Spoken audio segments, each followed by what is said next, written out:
On est heureux d'accueillir Joël White, qui est enseignant-chercheur à Toulouse 3, à l'université, et qui fait partie du laboratoire EDB, Évolution et Diversité biologique, et qui va nous parler donc de l'incidence du déclin de la biodiversité, pour faire bref, sur l'avenir de l'homme, quoi. C'est ça, et puis discuter un peu aussi des solutions possibles ou du manque de solutions possibles.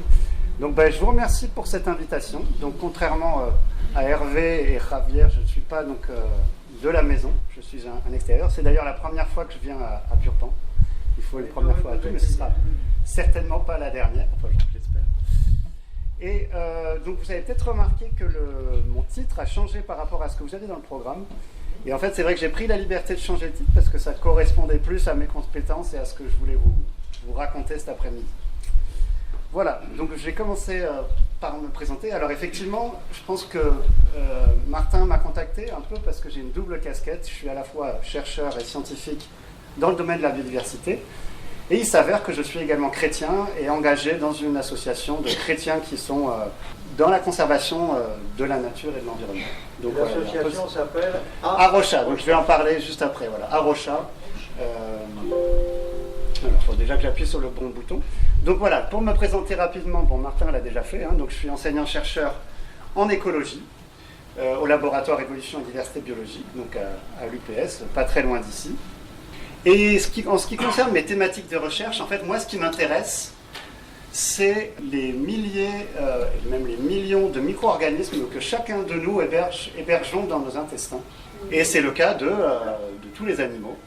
Et moi, ce qui m'intéresse particulièrement, c'est de voir en quoi les grands changements anthropiques de nos temps, peuvent venir modifier ces communautés bactériennes.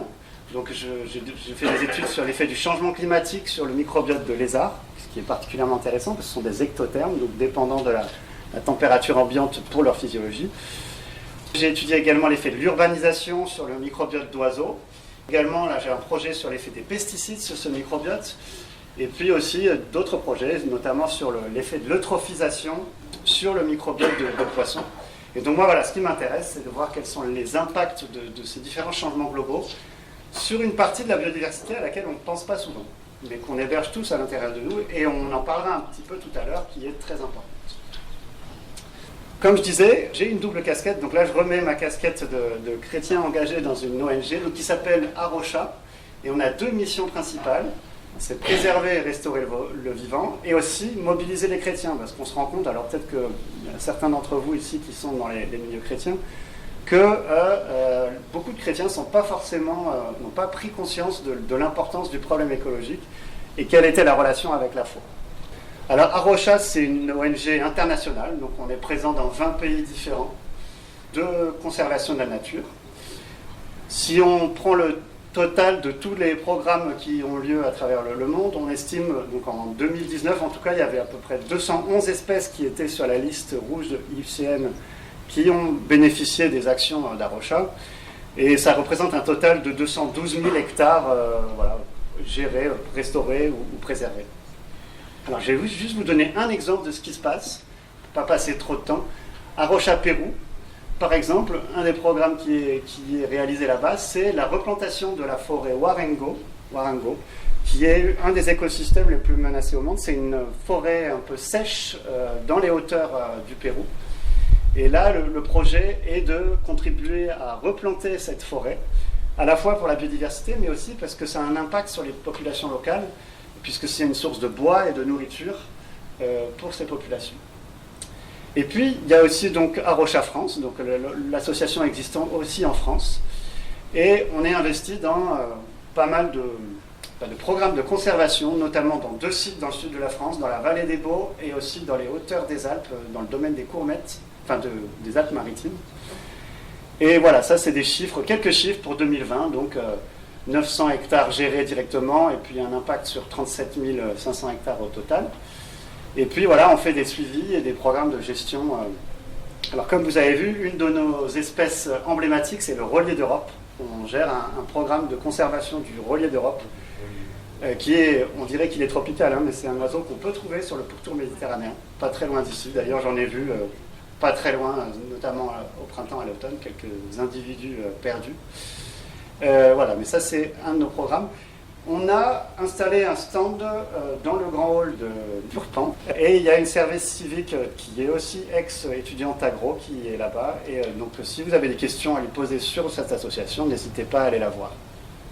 Voilà, maintenant on va revenir au sujet principal de mon intervention, le déclin de la biodiversité. Alors quand on pense, en tout cas quand le grand public pense au déclin de la biodiversité, il va peut-être penser à ces grandes espèces charismatiques que sont les orang-outans, victimes de la déforestation à Bornéo, l'effet du réchauffement climatique sur les ours polaires. Alors souvent c'est vrai que ce sont des images qui sont un peu biaisées. Cet ours polaire n'a pas forcément de... Enfin, ça semble indiquer un effet direct du changement climatique. Alors il y en a un, mais c'est vrai qu'il y a aussi ces images qui ont tendance à se focaliser là-dessus. Et puis on peut penser aussi plus récemment à l'impact des incendies en Australie sur toutes ces communautés de marsupiaux. Et ce qu'on peut se dire, ou ce que tout un chacun peut se dire, c'est qu'effectivement c'est dommage. Peut-être que nos petits-enfants n'auront pas la chance de voir ces animaux, mais est-ce que c'est si grave finalement? Est-ce que l'humanité ne peut pas s'en sortir malgré tout en l'absence de ces espèces?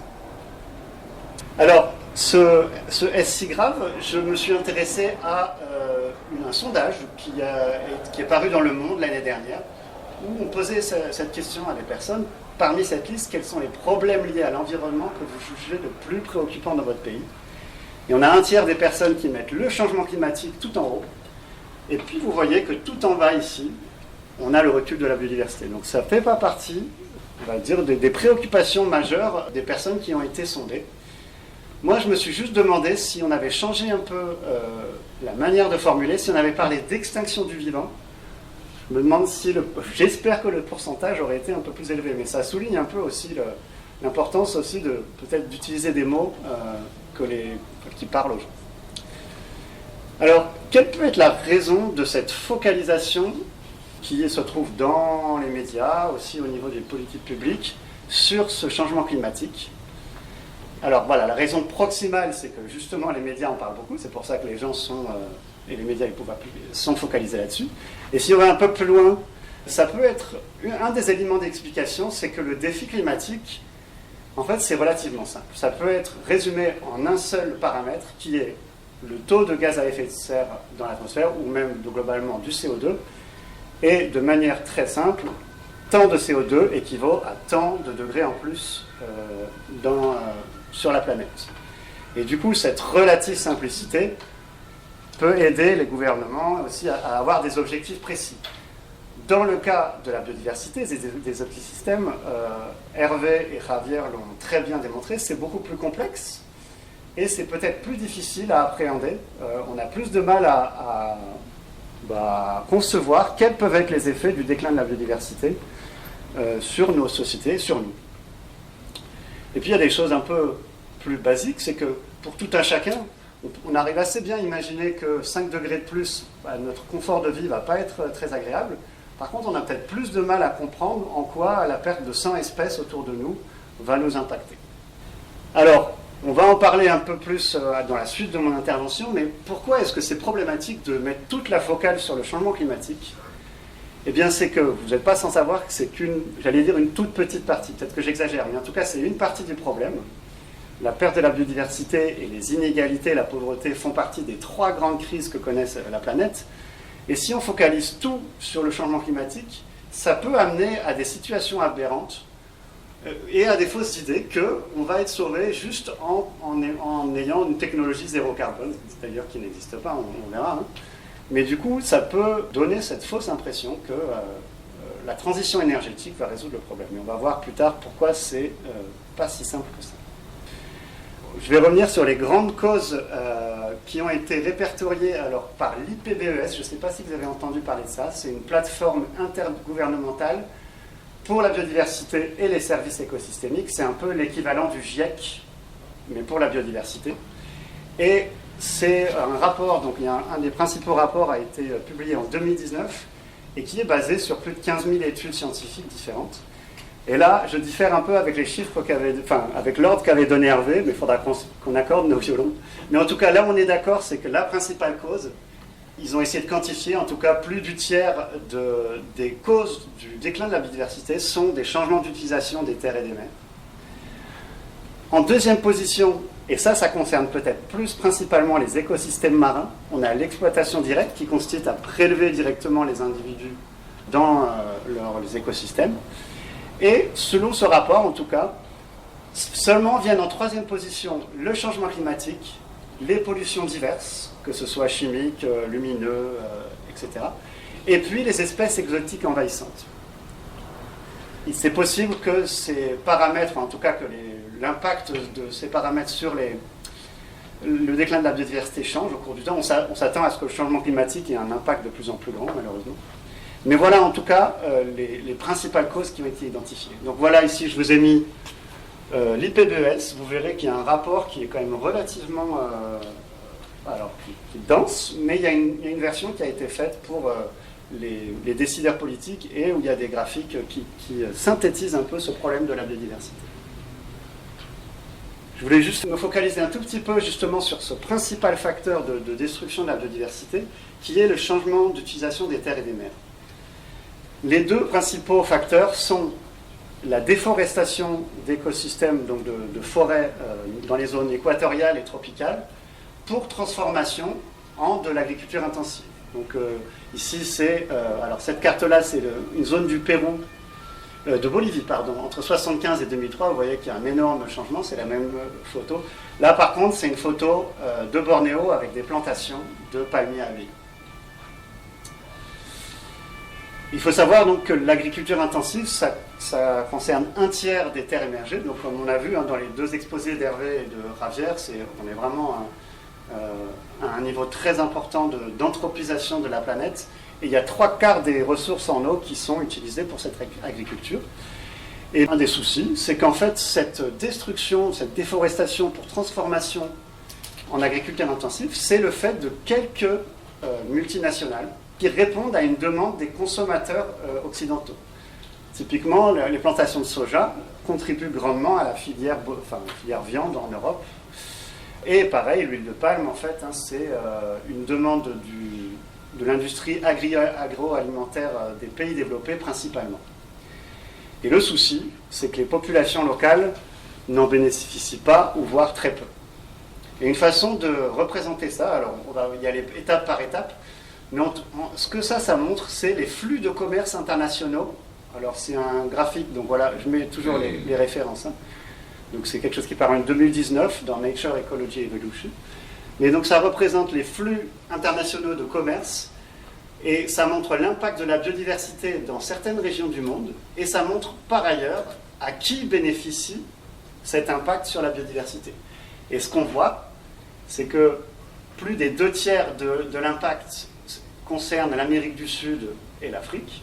Ça impacte très peu l'Europe ou l'Amérique ou le Moyen-Orient. Et par contre, en termes de bénéfices, quelle est la région qui consomme cette biomasse qui est prélevée ou cette biodiversité qui est perdue? Et bien, on voit que c'est quasiment pour la moitié l'Europe et les États-Unis, avec bien sûr l'Asie et le Pacifique qui prend de plus en plus de place. Et ce qui est le plus choquant ou interpellant en tout cas, c'est que vous voyez la différence entre l'impact sur l'Amérique et le bénéfice qu'ils en retirent eux-mêmes, donc l'Amérique du Sud et centrale, et c'est pareil pour l'Afrique. Donc il y a vraiment une dichotomie, en tout cas une différence très très importante entre où l'impact a lieu et qui en bénéficie, qui est-ce qui s'enrichit. Et une autre manière de voir la chose, c'est de regarder le PIB par habitant. Et donc là, peut-être que vous ne voyez pas très bien les couleurs, mais ici, c'est le PIB qui ne cesse d'augmenter, donc par habitant, bien sûr, dans les pays développés. Il monte, mais de manière assez faible dans les pays en développement. Et par contre, on voit que le PIB par habitant stagne, en tout cas ne monte pas du tout dans les pays les moins développés. Et ça, c'est à remettre en comparaison avec l'extraction de la biomasse vivante. Et on voit que l'extraction de la biomasse a lieu très peu dans les pays les plus développés. C'est les pays émergents qui payent le plus lourd tribut de cette extraction.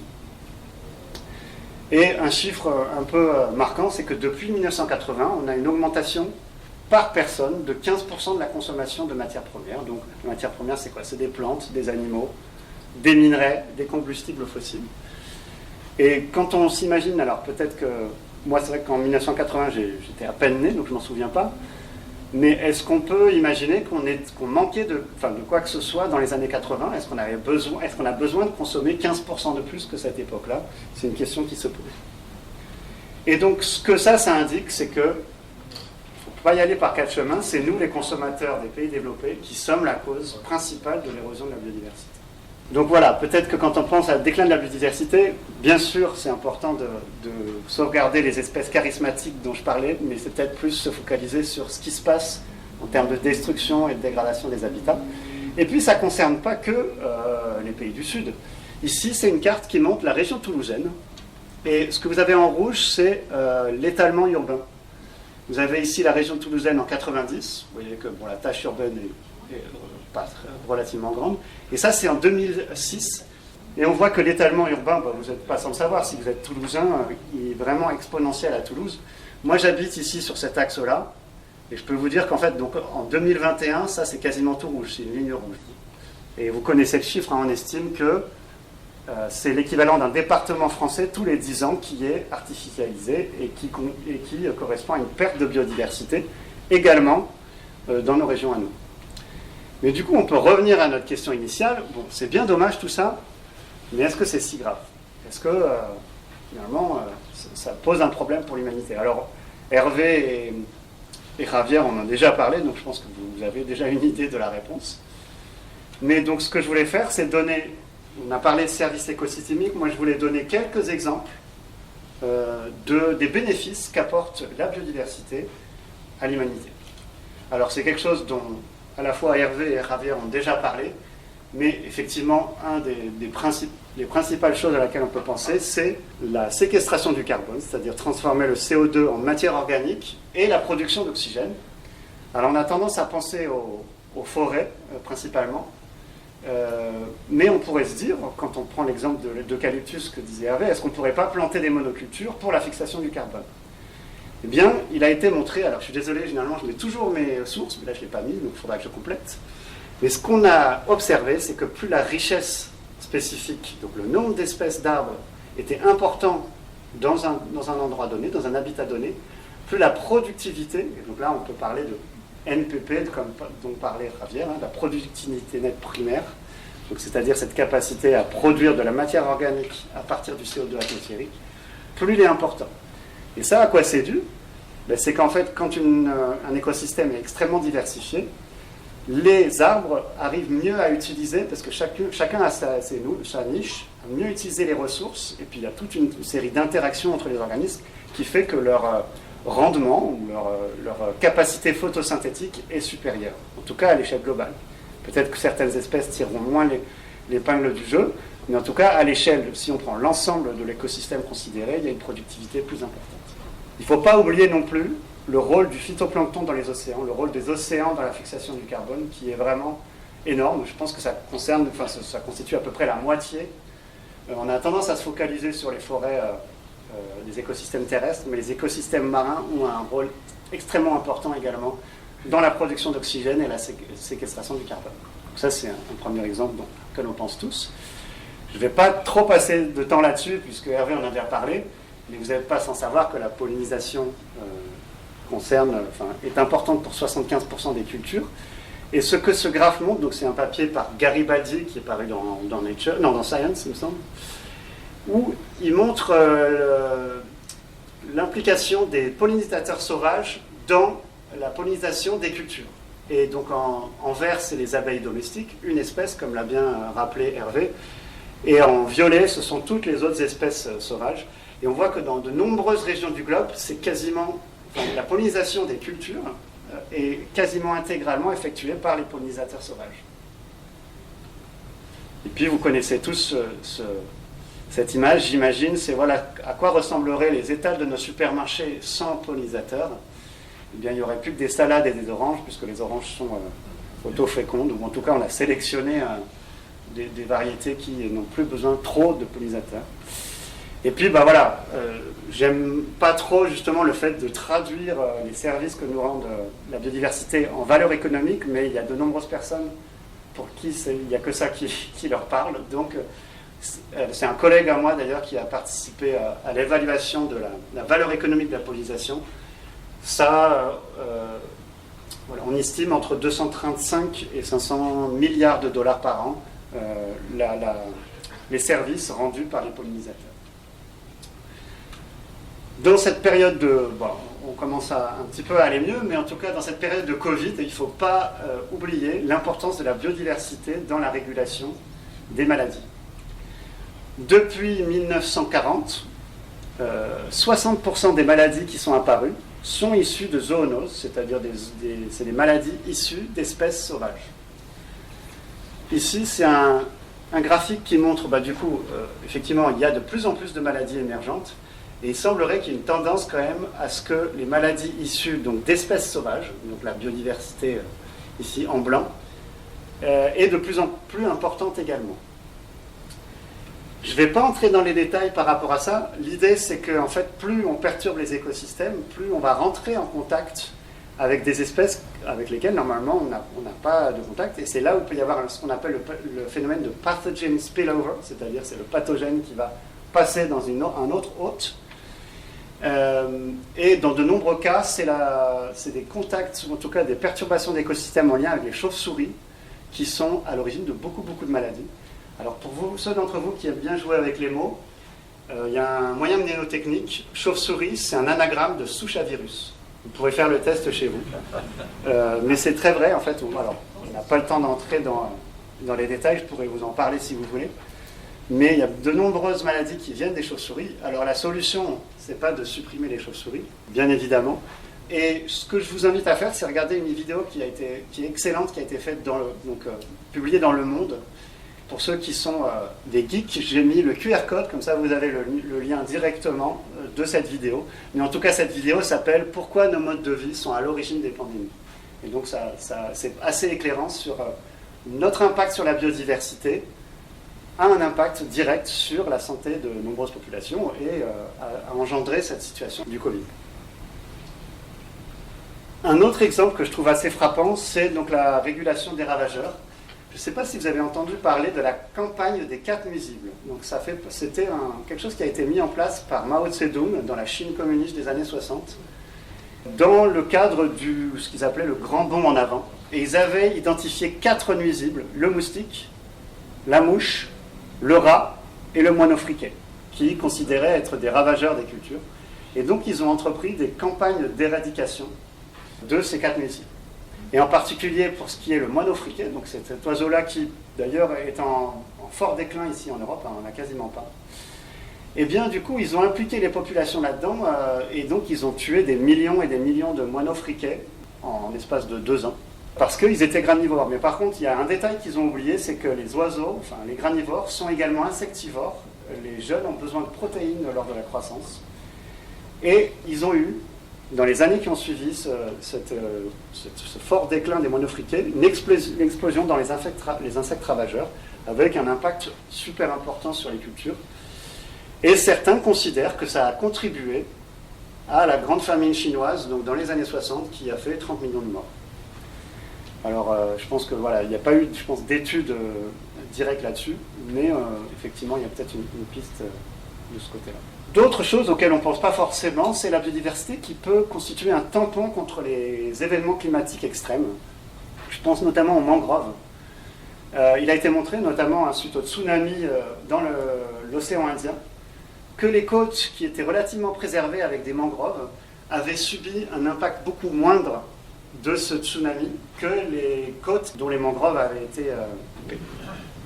Et ça, c'est quelque chose qui va être de plus en plus important au fur et à mesure que les changements climatiques induisent des événements extrêmes. On peut penser aussi à, plus proche de chez nous, toutes ces inondations qui impactent du côté de Nice, etc. Ça, c'est notamment dû à la bétonisation, enfin voilà, toute cette biodiversité, ces écosystèmes qui retiennent l'eau, etc., renforcent les événements climatiques et avec des coûts humains et économiques non négligeables. Donc voilà quelques exemples. Je pensais aussi, alors ça, Javier en a parlé un peu, hein, mais à la purification de l'eau. On parlait de... Hervé a souvent remis l'accent sur le moustique.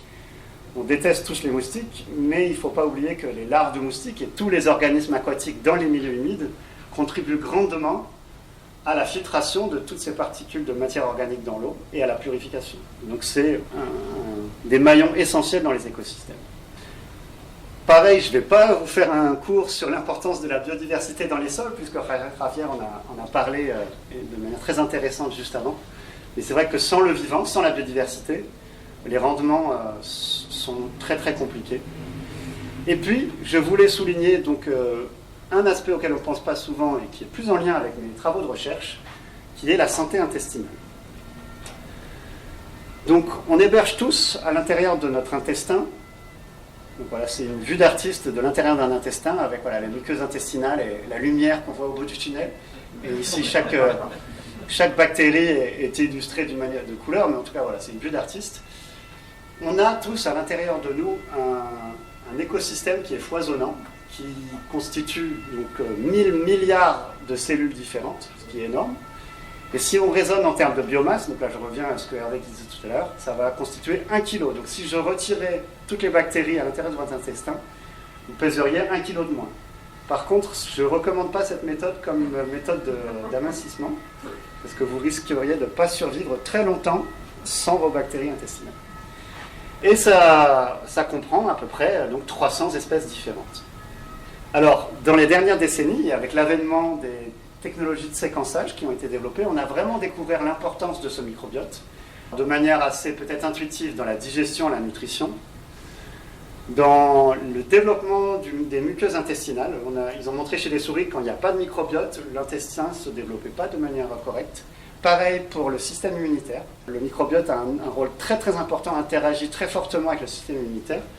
Et puis quand un écosystème est diversifié, les ressources sont utilisées, les niches sont occupées, et donc il y a moins de place pour d'autres espèces. Donc les pathogènes ont plus de mal à envahir un système qui est très diversifié qu'un intestin qui est très appauvri.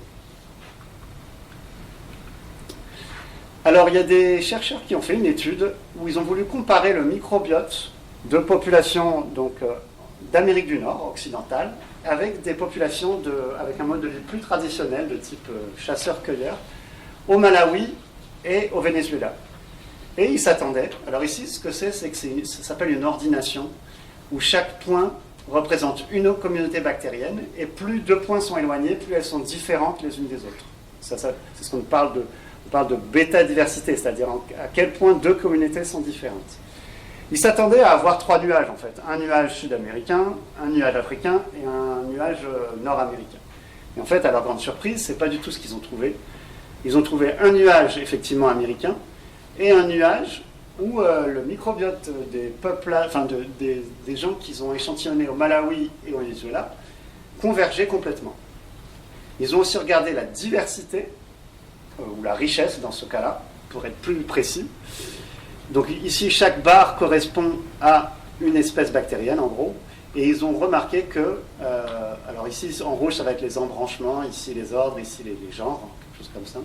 Ils ont remarqué que, par rapport au microbiote au Malawi et au Venezuela, les Américains avaient un microbiote très très appauvri, beaucoup moins riche.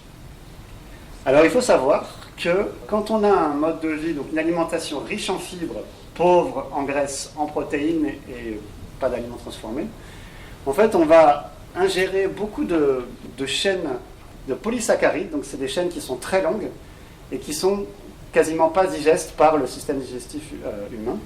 Et il y a besoin d'une grande diversité de bactéries pour pouvoir dégrader ces longues chaînes.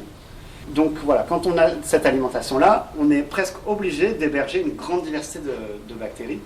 Et l'autre avantage de ces bactéries qui dégradent ces fibres, c'est qu'elles vont produire des acides volatiles gras qui sont extrêmement... Il y a de plus en plus d'études qui montrent l'importance de ces acides volatiles pour la santé. Et quand on manque de ces acides, eh ben, ça engendre tout un tas de maladies.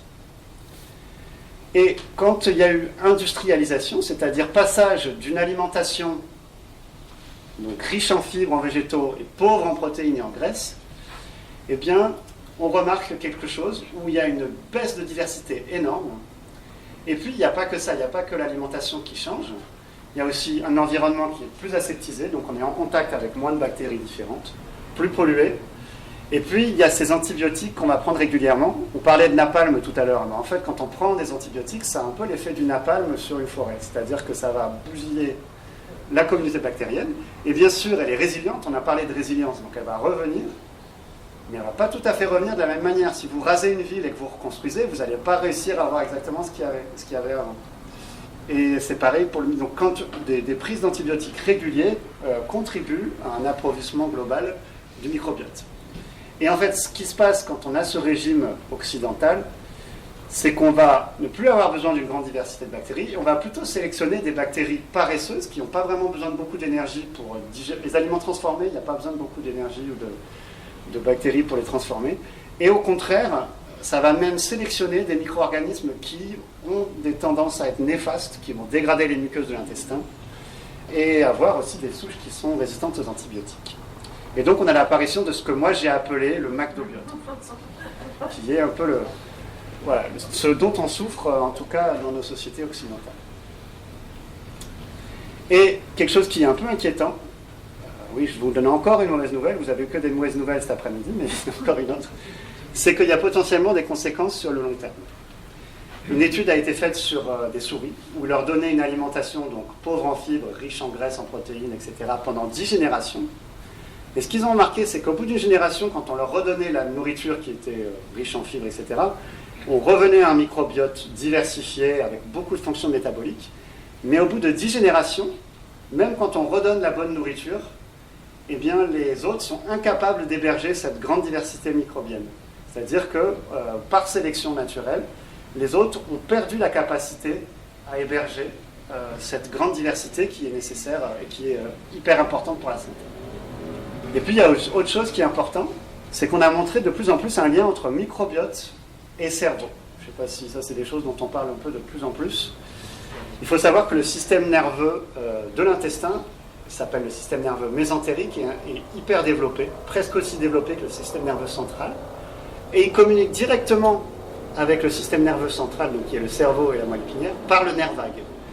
Et donc quand il y a des modifications, des stress, etc. dans le cerveau, par toute une chaîne de réactions, soit neurologique, soit par production de molécules, de toxines, etc., eh bien ça peut venir modifier le microbiote. Mais comme on a dit ici, il est bidirectionnel, c'est-à-dire que quand on modifie le microbiote, il peut y avoir aussi un impact sur le cerveau et sur le comportement. Il y a eu des études sur les souris où ils montraient justement quand on manipule le microbiote, ça avait un impact direct sur le comportement des souris. Et le plus incroyable, c'est que quand on réintroduit un microbiote sain, le comportement normal est rétabli également. Et ça, c'est quelque chose qui est de plus en plus aussi mis en avant.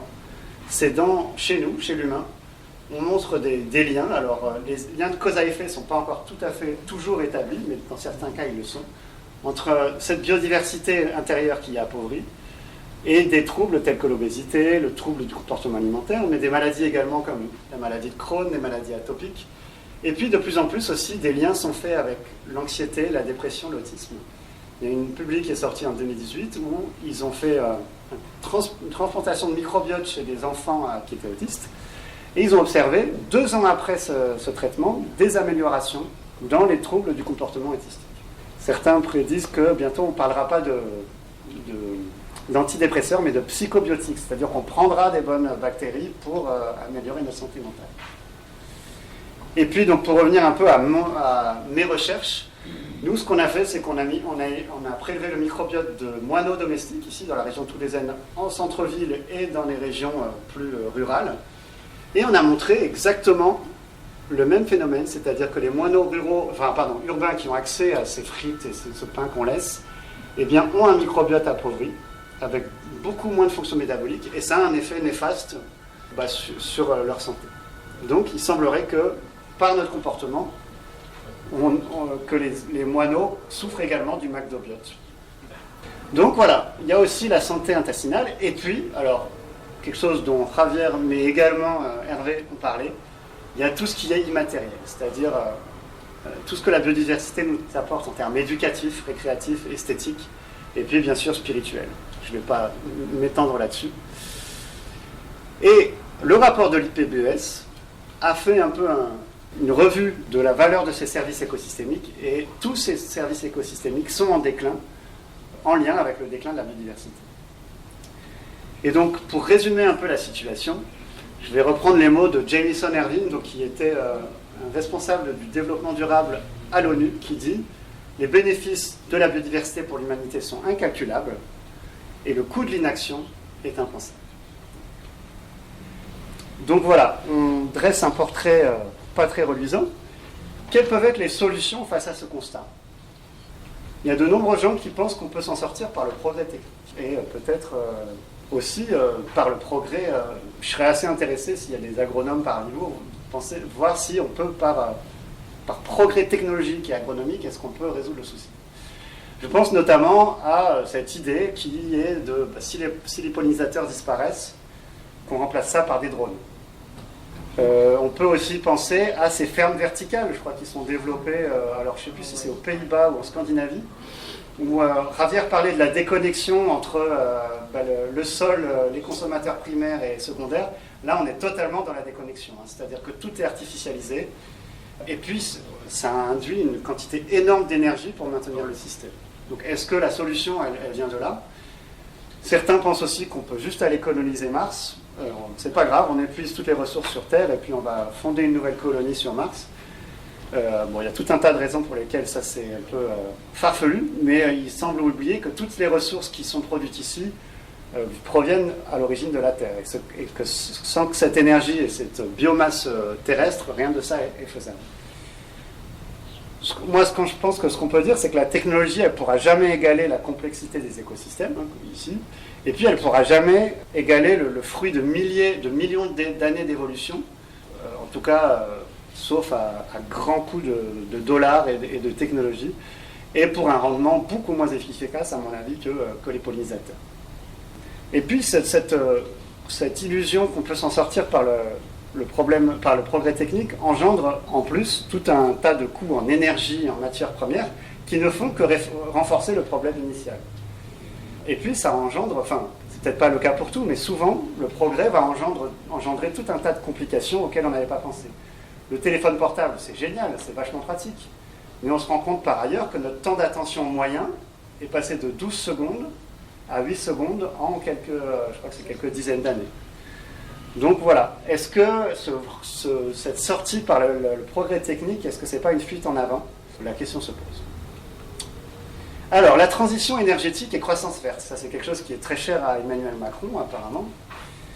Eh bien, il faut savoir que, en tout cas dans l'histoire de l'humanité jusqu'à maintenant, il n'y a jamais eu de transition énergétique, il n'y a que eu des additions énergétiques. Ici, c'est la biomasse traditionnelle, c'est-à-dire le bois, qui est brûlé pour produire de l'énergie. À partir des années 1900, s'est rajouté le charbon, le pétrole, un peu plus récemment le gaz naturel. Et puis effectivement, on a toutes ces énergies qu'on dit renouvelables, mais qui pour l'instant ne remplacent pas du tout ces énergies fossiles, qui constituent en tout cas en 2019 encore 84% de l'énergie qu'on utilise. Et puis la publicité nous fait miroiter des solutions telles que la voiture électrique ici, qui semble une très bonne idée sur le papier. Et effectivement, une voiture zéro émission est peut-être une voiture zéro émission au moment où je l'utilise, mais il faut aussi prendre en compte toute la chaîne de fabrication de la voiture. De manière très basique, j'ai tendance à dire qu'il vaut mieux garder une vieille voiture plutôt que d'acheter, qui pollue énormément, que d'acheter une nouvelle voiture électrique. Donc il y a aussi la source de l'énergie, de l'électricité, qui également a un coût. Et puis il y a ce coût aussi auquel on ne pense pas, enfin de plus en plus, mais qui est sur le coût écologique et humain. Donc ici c'est une personne dans une mine d'extraction de terres rares qui sont nécessaires pour la fabrication des batteries. Et le problème en fait des énergies vertes, c'est que souvent elles externalisent ou elles rendent plus flou l'impact écologique. Elles exportent le coût humain et écologique vers les pays du Sud. Et il y a Guillaume Pitron qui a écrit La guerre des métaux rares, le résume bien, je trouve. Éoliennes, panneaux solaires et voitures électriques se contentent de déplacer la pollution à l'autre bout du monde. Donc voilà, je pense qu'effectivement, ça peut aider dans certains cas, mais espérer une solution globale à ce problème planétaire par ce moyen est illusoire à mon avis. Et puis, il ne faut pas oublier qu'en fait, toutes ces technologies vertes, en fait, sont une aubaine économique énorme, en fait. On va nous obliger à acheter des voitures électriques et les fabricants de voitures se frottent les mains parce qu'on va tous être obligés de passer à l'électrique. Voilà, donc c'est pour ça que je parlais de 50 nuances de greenwashing, parce qu'on est en plein dedans. En fait. Alors, est-ce que, là on a une piste intéressante, est-ce que la décroissance ou la sobriété, ou même j'aurais même envie de dire le bon sens, pourrait être une solution aux problèmes auxquels on fait face?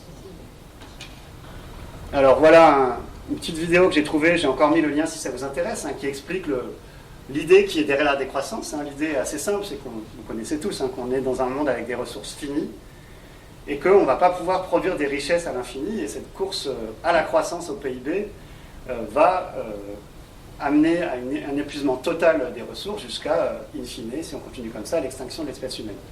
Et donc l'idée de la décroissance, c'est de réduire progressivement la production, diminuer la consommation, et bien sûr, l'idée, c'est pas les pays en voie de développement, comme on a vu tout à l'heure, ils consomment quasiment rien. Donc c'est pas à eux de décroître, ils ont vraiment à décroître, mais c'est peut-être plutôt nous, dans les pays développés, qui avons besoin de ça. Et puis il y a voilà, des choses qui sont très belles sur le papier, être moins individualiste, etc., globalement, qui peuvent être une solution. Et moi, en fait, je suis tout à fait d'accord avec ça. Je trouve que c'est la solution. Par contre, il y a un petit hic. Si je prends juste à mon échelle personnelle, j'ai une famille avec 3 enfants, on essaye de tendre vers la réduction des déchets. Donc, on va au supermarché avec notre Tupperware, on fait notre propre yaourt, on fait notre propre pain, on a des poules, donc voilà, je laisse du bois mort dans mon jardin, des ronces aussi. Mais par ailleurs, j'ai jamais fait autant de zoom dans ma vie, au niveau professionnel, etc. Je fais du séquençage au début pour étudier mes bactéries avec des quantités de données faramineuses. Je pense qu'on sous-estime un peu l'impact numérique. On n'en parle pas beaucoup, mais... Et donc voilà, je fais des efforts, mais en même temps, c'est dur d'être 100% cohérent parce que je pollue énormément par ailleurs. Et puis, souvent, nos amis, quand on est un peu... ne manquent pas de nous le rappeler, tu te dis écolo, mais en même temps, voilà, tu utilises Zoom à longueur de journée. J'ai même un ami qui me dit, tu te dis écolo et tu as 3 enfants. Là, on touche du doigt le côté démographique, qui est un sujet épineux. On pourra en parler d'ailleurs si ça vous intéresse, voir quel est mon point de vue là-dessus. Donc déjà, à l'échelle individuelle, je trouve ça compliqué. Mais alors à l'échelle d'une société entière et d'un État, ça me paraît encore plus épineux, voire impossible. Et quand on voit, donc ça c'est une citation d'Emmanuel Macron l'année dernière, qui d'ailleurs a redit dans son plan d'investissement, qui ne croit pas du tout à l'écologie du moins, donc c'est un synonyme de décroissance et de sobriété, mais lui croit à l'écologie du mieux. Et donc voilà, je pense qu'on n'est pas encore arrivé à ça en termes de nos gouvernements et de nos politiques pour l'instant. Alors on pourrait se dire aussi, et ça c'est quelque chose qui revient souvent, que c'est peut-être plus la faute du capitalisme. Et c'est vrai que le capitalisme exacerbe en fait énormément les problèmes auxquels on fait face. Je pense à des situations comme se faire de l'argent sur des transactions financières, ça n'a pas vraiment de sens. Je pense aussi aux crypto-monnaies qui sont finalement... Il y a des tonnes de serveurs qui tournent pour faire tourner les algorithmes et qui génèrent des richesses, mais qui n'ont aucune valeur réelle en fait. Donc on est un peu... Voilà, ça crée des situations absurdes. Mais on peut aussi se poser la question de pourquoi le capitalisme marche si bien. Et à mon avis, c'est parce qu'il correspond à notre manière c'est à la manière dont on fonctionne. Les publicitaires, en fait, ont bien compris qu'il y a un peu 3 motifs majeurs de satisfaction dans nos sociétés. Il y a avoir autant ou plus que son voisin. Il y a avoir plus qu'avant. Et puis, il y a avoir plus que ce que j'avais prévu d'avoir. Et ça, en fait, des chercheurs en sciences des cognitions ont montré que notre cerveau reptilien, là, le striatum, envoie des décharges de dopamine. Et donc à chaque fois que voilà, j'ai un peu plus d'argent ou un peu plus de richesse que ce que j'avais prévu. Et c'est un peu comme ça qu'on est câblé. Et je connais quelqu'un qui est addictologue et qui disait que finalement les mécanismes en addiction par rapport à certaines drogues, il y a les mêmes phénomènes avec la surconsommation. On est tous un peu addicts à la consommation. Et puis, pour répondre à est-ce que c'est la faute du capitalisme, alors je vais me référer, il y a un chercheur qui s'appelle John McNeill, qui est un historien de l'histoire, de l'histoire de l'environnement et de l'humanité, qui a un peu écrit un bouquin, donc il est professeur à l'université de Georgetown, à Washington, et qui a fait ce constat, donc du coup qui précède aussi le capitalisme. Il dit: dans l'histoire de l'humanité, il n'existe quasiment pas d'exemple de sociétés qui ont volontairement renoncé aux fruits d'une société d'abondance pour adopter un mode de vie plus frugal. Alors effectivement, il y a quelques petites communautés ou des individus qui y arrivent, mais bon, alors des fois ça fait long feu parce qu'il y a des soucis de personnes, ou alors c'est que le système environnant est tellement accaparant que leur modèle ne fonctionne pas. Alors c'est là où du coup on arrive un peu à un constat peut-être que le mal il est plus profond. Alors ce que je voulais faire, c'est vous citer un scientifique qui a dit en 2014, qui était conseiller d'Obama. Il dit ceci: j'ai longtemps pensé que les principaux problèmes environnementaux étaient la raréfaction de la biodiversité, l'effondrement des écosystèmes et le changement climatique. Je pensais que 30 ans d'avancées scientifiques pouvaient résoudre ce problème. Je me suis trompé. Les principaux problèmes environnementaux sont l'égoïsme, l'avidité et l'apathie. Et pour faire face à ceci, nous avons besoin d'une transformation culturelle et spirituelle. Et nous, les scientifiques, nous ne savons pas comment faire. Et c'est vrai que moi, en fait, en tant que scientifique, j'arrive un peu à ce même constat. C'est-à-dire que humainement, moi, je ne vois pas trop de solutions. Je ne suis pas très, très optimiste par rapport à notre capacité à changer les choses. On arrive à un constat d'échec. On a tous envie de faire des choses de manière individuelle et collectivement.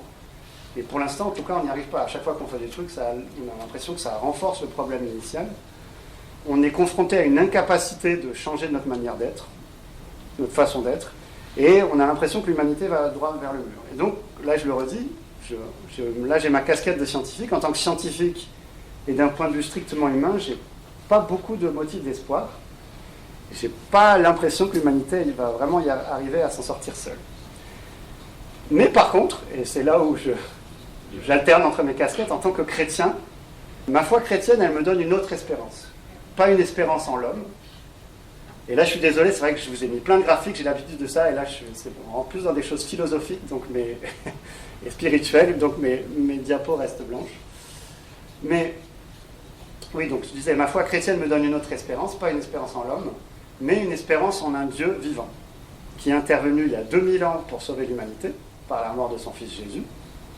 J'avais dit que j'allais parler de Jésus. Et qui intervient dans ma vie aujourd'hui et qui promet d'être à mes côtés dans les épreuves à venir.